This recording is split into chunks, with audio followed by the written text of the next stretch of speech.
Untuk episode ketiga ini kita mau ngangkat satu tema, yaitu belajar daring lagi. Sebuah efisiensi atau mengorbankan generasi. Sebelum kita masuk ke pembahasan utama, mungkin narasumber kita, Karika, bisa memperkenalkan diri secara singkat atau mungkin bisa sedikit cerita tentang kesibukan Karika. Oke, baik, terima kasih. Oke, baik, perkenalkan. Sudah kenal ya? Sudah kenal. Sudah Sudah sangat sekali. Karika.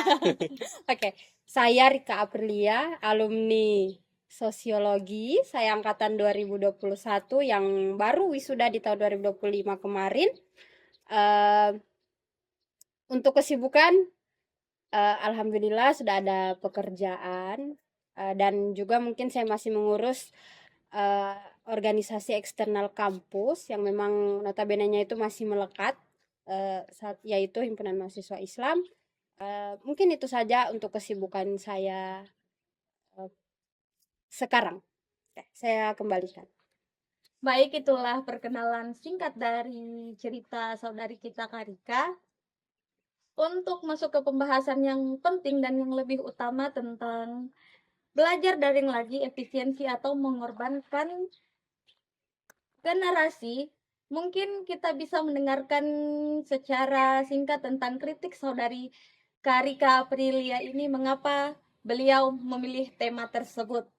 Oke, baik. Oke, kalau kita lihat dari tema yang kita pilih untuk dibahas pada sore hari ini kan itu sebenarnya ada dua item. Item pertama yaitu fenomenanya, yakni rencana belajar daring lagi seperti yang dikatakan oleh isu-isu yang mulai muncul di banyak sosial media. Kalau teman-teman juga lihat, ada wacana dari pemerintah bahwa ternyata kita akan dikembalikan seperti pada saat pandemi, mengingat pada COVID ya, ya. mengingat COVID-19. COVID-19, karena kebetulan saya juga masuk dan pernah merasakan di keadaan seperti itu, sehingga saya tahu sebenarnya ketidakefisiensian untuk belajar daring itu seperti apa. Oke, itu yang pertama, belajar daring ini akan mengakibatkan dua aspek dari tema yang kita angkat. Yang pertama itu adalah ini tujuannya untuk efisiensi seperti yang diwacanakan oleh pemerintah. Nah, tapi itu kan masuk dalam aspek positif berarti. Dan aspek yang terburuknya adalah belajar daring ini pasti akan mengorbankan generasi kita. Mungkin ada yang bertanya, wah kenapa? Kenapa bisa belajar daring itu akan mengorbankan generasi kita? Ya, kita kembali lagi pada saat pandemi di COVID-19, sekitar kalau untuk UHO sendiri mungkin bahkan sampai 2 tahun itu mengadakan daring. Dan untuk FISIP sendiri, ketika waktu saya maba itu sebenarnya memang di Universitas Solo Oleo itu mengadakan belajar online, tapi alhamdulillah untuk di kita itu ada beberapa dosen yang tidak mengadakan secara online karena mereka paham bagaimana ketidakefisiensian apa yang diterima oleh mahasiswa dari dosen itu akan kurang masuk jika dilakukan secara online. Mungkin teman-teman juga pernah melakukan pembelajaran online. Dosen bicara apa yang dilakukan dalam Zoom misalnya atau Google Meet misalnya, itu ada yang tidur, ada yang mendengar, iya, ada yang sambil scrolling, scroll TikTok. karena memang kan kecanggihan handphone kita kan sudah bermacam-macam, bisa membuka 2 aplikasi dalam satu waktu. Sehingga untuk wacana belajar daring ini tidak daring saja, pendidikan kita sudah seperti ini, apalagi kalau didaringkan. Itulah yang menjadi, apalagi kita sebagai seorang calon sosiolog yang melihat fenomena di masyarakat, harusnya kita mampu untuk melihat ini apakah ini memang bentuk dari wacana yang akan membawa positif atau sebaliknya akan lebih memundurkan pendidikan kita seperti itu. Seperti kita tahu dari dari berita dari kampus kemarin perihal WFA yang katanya sebuah kebijakan khusus dari pemerintah pusat yang mengatakan untuk efisiensi BBM, dan saya sempat telusuri lagi dari dalam surat SE atau surat edaran dari pemerintah Menteri Pendidikan Tinggi, Sains dan Teknologi di nomor 2 tahun 2026. Dia mengatakan di mana penyesuaian pola kerja dan penyelenggaraan kegiatan akademik di perguruan tinggi. Dan dari perihal ini ada suatu isu yang saya masyarakat atau suatu pertanyaan, di mana ada istilah yang namanya learning loss atau kehilangan pembelajaran. Dan sejauh mana resiko kehilangan kemampuan kognitif atau bagaimana akal pemikirannya kita memproses suatu pembelajaran itu, ya, khususnya pada daring. Di mana dan isu sosialnya juga, jika kita terus meneruskan daring ini, bagaimana nanti dia punya kebijakannya atau efisiensinya, bagaimana mahasiswa menangkap dan memahami suatu pembelajaran. Itu mungkin, Kak. Oke. Mungkin ini akan kolerasi antara WFA dengan belajar daring ini, karena tentu kalau misalnya di WFH kan contoh kecilnya mahasiswa kan otomatis mereka itu dosen-dosennya akan melakukan yang namanya belajar daring. Oke, belajar dari rumah. Nah, yang pertama WFH juga muncul kan untuk efisiensi. Sekali lagi untuk efisiensi katanya. Nah, kalau untuk di sosiologi sendiri itu sebenarnya kita sudah mempelajari bahwa ketika ada suatu kebijakan dari pemerintah itu seharusnya melihat dari titik yang paling kecil. Artinya apa? Itu harus dipertimbangkan dari aspek penerima yang paling kecil. Nah, yang paling kecil itu apa? Individunya siapa? Ya, mahasiswa atau pelajar yang melakukan pendidikan formal yang ada di Indonesia. Nah, mungkin untuk WFH dengan pandemi ada perbedaannya. WFH kan kita memang belajar dari rumah untuk hari Jumat saja, tetapi itu masih bisa keluar. Kan WFH muncul untuk bagaimana supaya untuk penghematan energi katanya. Nah, pertanyaannya apakah setelah misalnya sudah melakukan pembelajaran online kan sebenarnya tidak lama, paling 1-2 jam. Kan beda dengan kalau kita datang langsung ke kampus. Nah, mungkin kalau untuk di kota-kota besar misalnya akan mengurangi kemacetan di pagi hari misalnya. Tetapi untuk aspek lain seperti yang dicanangkan oleh pemerintah, kalau untuk efisiensi bahan bakar energi mungkin ada kolerasi sedikit, tapi menurut saya pribadi selagi dilakukannya WFH tetapi masyarakat itu masih dibiarkan keluar, itu energi apa sebenarnya yang akan dihemat? Tidak ada. Karena kenapa? Notabene-nya mereka, apalagi hari Jumat WFH, Sabtu Minggu itu libur. Apalagi untuk kita, tidak usah mencari jauh-jauh di lingkungan Universitas Galileo. Yang di luar Kendari pasti akan pulang kampung. Betul. Iya, kan? Teman-teman cross check ya, yang kampungnya dekat-dekat sini ya, di bagian Konawe, bagian daratan lah. Iya. Kalau mungkin yang menyeberang laut mungkin akan berpikir, tapi kalau yang dekat-dekat pasti mereka akan pulang kampung, pulang balik lagi. Dan pasti pikirannya libur 3 hari. Iya kan, ya mereka berpikir bahwa Jumat itu bukan belajar tapi sudah diliburkan. Iya. Jadi kalau untuk penghematan energi, menurut saya pribadi itu kurang tepat, apalagi hasilnya akan dibuatnya sebuah pembelajaran daring. Di sini kita tidak apatis dengan yang namanya daring itu. Kita sudah tahu perkembangan teknologi saat ini di tahun 2026 itu sudah sangat luar biasa. Tetap ya sudah sangat canggih sekali. Semua AI dan lain sebagainya sudah sangat-sangat ada di pendidikan kita. Tetapi ada aspek-aspek yang perlu diperhatikan secara lebih menyeluruh. Dan saya rasa untuk di bagian Kementerian Pendidikan, apalagi kan untuk kementerian yang mengurus tentang dunia perkuliahan kan itu sudah dibedakan dengan tingkat pendidikan yang lain. Itu kan sudah dibedakan sebenarnya.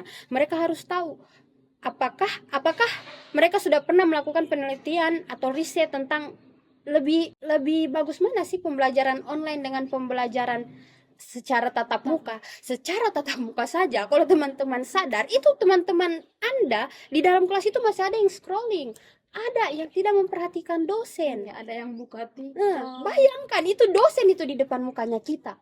Kalau teman-teman rasa atau semoga teman-teman tidak melakukan seperti itu. Yang menjadi permasalahan terkadang dalam pembelajaran online, para tenaga pendidik kita itu tidak mempunyai sebuah cara yang menarik agar mahasiswa itu betul-betul belajar online. Walaupun di online kan, tetapi pembelajaran itu tetap berpengaruh kepada kondisi otak, kondisi kognitif dari mahasiswa atau pelajar. Tapi tidak ada. Mereka merasa dengan daring itu dijelaskan secara langsung dan lain sebagainya, itu akan sama dengan pembelajaran non daring atau pembelajaran secara tatap muka. Tidak, harus ada Kalau misalnya oke pembelajaran daring, tapi tenaga pendidik yang melakukan pembelajaran daring bisa tidak menemukan sebuah cara, misalnya seperti kalau kita analogikan seperti kita scroll di sosial media, apakah semua video itu akan menarik kita? Tidak. Ada video-video tertentu yang oh ini seru, oh ini banyak like-nya, kan seperti Iya, itu. betul. Apakah tenaga pendidik kita akan berpikir seperti itu? Mungkin ada, tapi berapa persen? Seperti itu.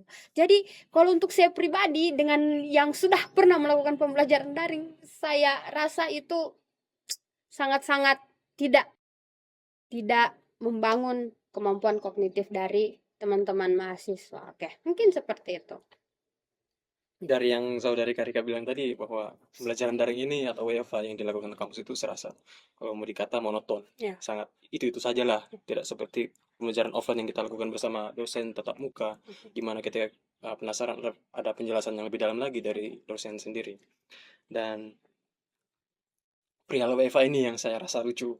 Beberapa bulan lalu kan ada pemberitaan tentang perihal BBM yang terkait dengan perangnya Iran dengan Amerika ini, di Iya. mana Indonesia mengalami keterpendekan BBM kalau bilang, yang katanya bahlil tersisa 20 hari jangka panjangnya. Tapi sudah lebih dari 20 hari dan tidak ada kayak pencegahannya atau bagaimana. Dan tiba-tiba dari Tribun News saya mendapat berita bahwa kampus sendiri akan melakukan WFH yang terkait dengan efisiensi BBM. Tapi di luar dari 20 hari yang telah diberitakan oleh Menteri Energi sendiri, saya rasa tidak ada keperluannya kita untuk melakukan WFA. Dan itu bagaimana? Oke.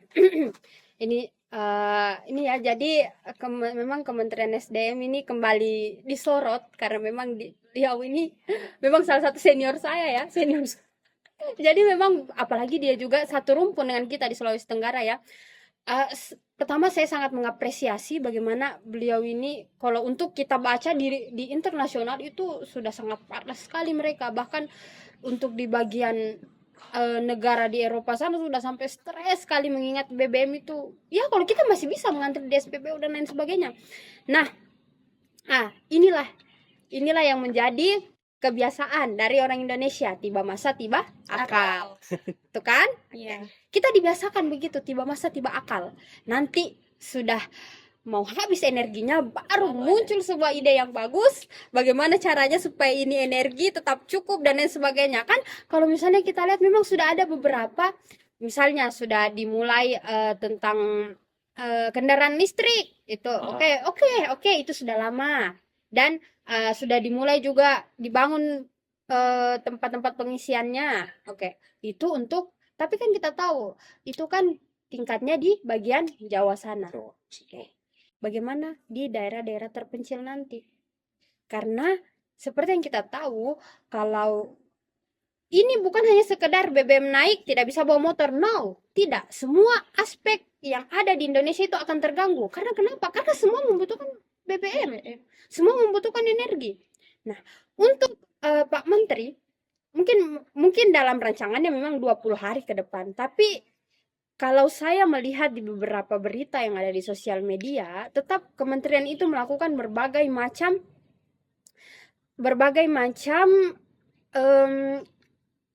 mereka itu melakukan berbagai macam hal agar di Indonesia ini BBM-nya masih aman.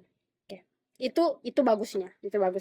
Nah, tapi ada satu berita yang muncul. Ternyata mantan wakil presiden Indonesia Bapak Yusuf Kala itu ada saran kalau BBM misalnya masih harganya belum dinaikkan, itu masyarakat akan terus memakai, terus beli, karena kan harganya masih sama, tidak akan dinaikkan. Jadi dia mencanangkan bahwa beliau mencanangkan bahwa oke, kalau begitu kenapa BBM tidak dinaikkan supaya mereka menghemat gitu. Tetapi kan ada lagi beberapa orang yang tidak setuju. Kalau kita amati dari pernyataan Bapak Yusuf Kala ini, sebenarnya ada menariknya, tapi ada juga yang kurang menariknya. Menariknya adalah memang betul sesuatu yang kita beli dengan harga mahal pasti kita akan menjaganya betul-betul. Akan menghemat. Itu akan menghemat. Kan kalau misalnya bensin Pertamax contohnya, itu akan dihargai 20.000 per liter, itu orang akan berpikir mau keluar rumah mahal. Mereka itu pasti sudah banyak yang jalan kaki. Mungkin kalau untuk teman-teman mahasiswa yang di depan kampus yang tadinya naik ojol biar kosnya depan, pasti akan jalan kaki. Selain sehat, menghemat, oke, mungkin itu contoh kecil. Iya. Tapi kita tidak bisa langsung mengiyakan hal tersebut, karena kembali lagi tadi seperti yang saya jelaskan di sebelumnya, menaikkan BBM itu bukan hanya sesederhana bawa motor, bawa mobil, tidak, tapi banyak aspek-aspek dari kehidupan kita itu yang sangat berpengaruh untuk kenaikan BBM ini. Dan untuk WFA ini, saya rasa WFA ini sebenarnya harus dikaji betul-betul bagaimana tentang WFA ini akan diperlakukan di Indonesia untuk dari segi pendidikan tidak mengganggu bagaimana proses pembelajaran itu, dan tujuan utamanya untuk efisiensi itu bisa tercapai. Karena sekalipun dilakukan WFA selama berbulan-bulan, tapi kalau seperti ini WFA sejadi 3 hari libur, sama aja bohong. Kalau bahasa sininya kan sama aja bohong. Habis kerja keluar tidak pakai bensin, pakai, bahkan mereka senang seakan-akan 3 hari libur dalam 1 minggu, begitu. Mungkin saya kembalikan. Menarik. Dari WFA yang dari segi pendidikan lah kalau kita mau bilang. Kita kan diberatkan dengan melakukan daring online pada hari Jumat. Tapi bagaimana dengan aspek umumnya? Kayak apakah masyarakat umum mendapatkan juga permintaan yang sama untuk melakukan WFA dari rumahnya? Dan kenapa dari setahu saya, kenapa kami yang pertama mendapatkan berita untuk melakukan FA Oke. yang berpendidikan lah, yang sedang berproses. Oke. Nah, itulah yang saya bilang bahwa WFA ini harus dikaji lebih mendalam bagaimana akan diberikan oleh masyarakat, karena yang paling berdampak itu pasti yang kerja di kantoran seperti PNS, ASN, P3K, mahasiswa, pokoknya yang memiliki kegiatan formal di masyarakat. Kalau misalnya yang lain, masyarakat yang lain, tentu tidak, mereka akan tetap keluar rumah. Karena mereka kan kerjanya di luar rumah, tetapi misalnya kalau mungkin instansi swasta mungkin ada yang mengikat pada peraturan ini. Tapi kalau misalnya seperti di pasar tradisional, marahlah masyarakat. Tiba-tiba hari Jumat disuruh tidak jualan. Mungkin kalau untuk orang yang ekonominya membaik mungkin tidak menjadi masalah. Iya, tapi bagaimana untuk ekonomi menengah ke bawah, apalagi kita tahu tingkat kemiskinan masyarakat di Indonesia itu besar sekali. Iya, betul. Lebih banyak masyarakat yang kurang mampu dari menengah ke bawah daripada menengah ke atas. Sehingga kalau misalnya pemberlakuan WFA ini hanya untuk bidang-bidang tertentu saja, otomatis yang akan berdampak kan mereka saja. Oke. Jadi efisiensinya di mana? Itu efisiensinya di mana kalau masyarakat lain tetap dibiarkan keluar. Dan walaupun juga kebijakan ini diturunkan kepada masyarakat kan, ekonominya mereka kayak terpotong. Iya, roda ekonomi kan stuck. Mungkin yang lain seperti yang lewat driver online dan lain sebagainya, tapi kan tidak semua orang menjadi driver online misalnya, atau tidak semua orang kalau dulu waktu sebenarnya WFH dan pandemi ini sangat bagus perbandingannya. Seharusnya pemerintah bisa bercermin, karena pandemi itu belum lama di tahun 2019 akhir sampai di tahun 2000 mungkin pada saat kalian maba itu sudah agak mendingan. Maksudnya sudah online itu sudah ditiadakan, walaupun ada beberapa yang masih mengadakan, tapi memang orang sudah boleh keluar rumah. Nah, kalau memang mau bensin atau BBM itu terhemat, coba pemerintah itu melihat secara lebih detail. Apakah dengan mewfh-kan para pekerja formal dan pelajar formal itu akan menghemat atau tidak. Itu dari tadi yang kita bahas itu, apakah hemat atau tidak, apakah tetap efisiensi BBM atau tidak. Karena masyarakat lain kan juga keluar. Kalau mau dilarang tidak mungkin. Kenapa? Karena kita harus karena memang berbicara tentang masyarakat ini kan terlalu luas. Ada yang cocok, ada yang Ada tidak. yang tidak. Jawabannya itu bukan hanya satu. Jawabannya itu bukan hanya WFH tok, tidak. Atau jawabannya itu belajar daring tok, tidak. Kalau misalnya oke, dikembalikan belajar di rumah, ada orang tua. No, tidak ada. Sangat tidak ada. Saya sudah menyaksikan secara langsung, secara pribadi ketika pembelajaran dari offline ke online itu ada beberapa anak itu yang sangat tidak cocok dan berubah drastis. Adik saya 2 orang itu mengalami perubahan secara drastis ketika melakukan pembelajaran online pada saat pandemi. Kaget. Oke, mungkin itu baru pertama ya. Oke, itu kan baru pertama kita dilarang keluar rumah. Tapi kan sekarang ya belajar dari hal pertama itulah saya harap tidak terjadi untuk kedua kalinya. Karena respon-respon dari seseorang, apalagi kita ini pendidikan di Indonesia sudah bukan rahasia umum lagi. Nah, sehingga sekalipun ini kan sebenarnya akan menambah beban dari orang yang tidak melakukan WFH sebenarnya. Kalau kita misalnya kita melihat secara lebih detail, atau teman-teman yang memang notabene-nya domisili di Kota Kendari contohnya, ketika WFH akan menimbulkan masalah pembelajaran, kan toh yang repot orang tuanya lagi, kan? Jadi kalau misalnya sebuah kebijakan itu sebenarnya memang harus dipikirkan betul-betul matang-matang, apa minus apa plusnya, sehingga yang tadinya arahnya mereka kan presentasi dengan rapat luar biasanya itu, tapi kan itu dalam ranah yang menyeluruh secara umum. Sehingga sebenarnya kalau kita di sosiologi kan menyarankan itu seperti kalau contoh yang dibilang sama Bu Harnia, yang buat kebijakan siapa, tapi yang merasakan siapa. Betul. Oke, lanjut. Perihal negatif dan positifnya WFH. Ada satu lagi seperti yang nggak tahu dari COVID dan lalu kan kita diberikan kayak semacam tunggangan biaya, kayak paket belajar seperti Oke. itu. Sekarang ini juga apakah kayak ada kayak tunggangan semacam itu atau subsidi atau bagaimana yang diberikan kepada para mahasiswa sekarang yang mendapatkan WFH pada hari Jumat itu? Oke, kalau untuk berita seperti ini saya belum dapat informasi secara resmi. Tetapi kalau cuman 1 hari, kalau untuk di lingkungan kampus kan saya kira itu kan sudah ada Ada. ya, sudah ada. Oke, tapi kalau untuk Di 1 luar. hari, kalau untuk tunjangan mungkin tidak akan, karena kita mengingat kita kan selalu dikaitkan dengan efisiensi. Sebenarnya efisiensi itu apakah dari saat peran Iran Amerika ini? Tidak, sebenarnya dari dulu, dari yang namanya MBG itu muncul. MBG juga.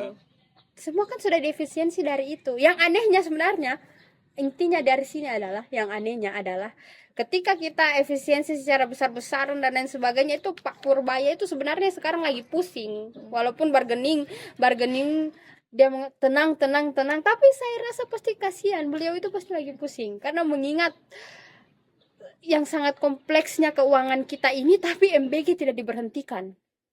Itu kenapa pemerintah melakukan efisiensi besar-besaran tetapi MBG tidak dihentikan. Saya rasa itu tidak menjadi, Tidak logis lah kamu Tidak bilang. menjadi Iya, sebuah efisiensi oke. karena pengeluarannya MBG itu iya banyak sangat sekali. sangat besar. Dan yang pegang itu bukan katanya untuk malah mematikan. Ada senior kita, Kareza. Oke, Kareza kan lanjut S2 di UGM. Dia itu mengangkat itu loh, dia untuk tesisnya. Wow. Karena memang kita disuruh efisiensi, tapi ada satu hal yang membuat uang kita habis di situ. Baik, itulah seluruh dari pembahasan pada tema kita pada hari ini. Terkait pembahasan dari A sampai Z yang sudah kita bahas itu, apa sih kesimpulan dari Karika serta saran yang dapat diberikan nanti? Oke, sarannya adalah yang pertama, untuk individu kita sendiri, kita harus optimis bahwa hal ini pasti akan berlalu dan kita akan kembali pada masa yang lebih baik. Yang kedua, untuk pemerintah atau pemangku kebijakan, tolong lebih diteliti lagi dalam membuat sebuah kebijakan, sehingga kan kita berharap kebijakan itu membawa sesuatu yang baik, bukan malah menimbulkan masalah baru. Dan untuk teman-teman mahasiswa, saya sangat apresiasi tentang hal yang kalian lakukan. Tolong belajar dengan baik agar yang nantinya yang akan menggantikan mereka itu juga orang-orang yang berkualitas. Oke, mungkin seperti itu. Baik, itulah kesimpulan dan saran dari si narasumber kita Kak Rika Aprilia. Yang bisa kita tarik dari pembahasan ini yaitu adalah belajar daring itu bukan sebuah efisiensi yang ada malah merugikan atau mengorbankan generasi ke depannya. Entah itu mungkin dari pendidikan yang awalnya bagus tetapi ketika ada belajar daring itu malah tidak bagus begitu dan akan menimbulkan masalah-masalah baru. Terima kasih narasumber kami, Saudari Rika Aprilia. Sampai jumpa di podcast berikutnya.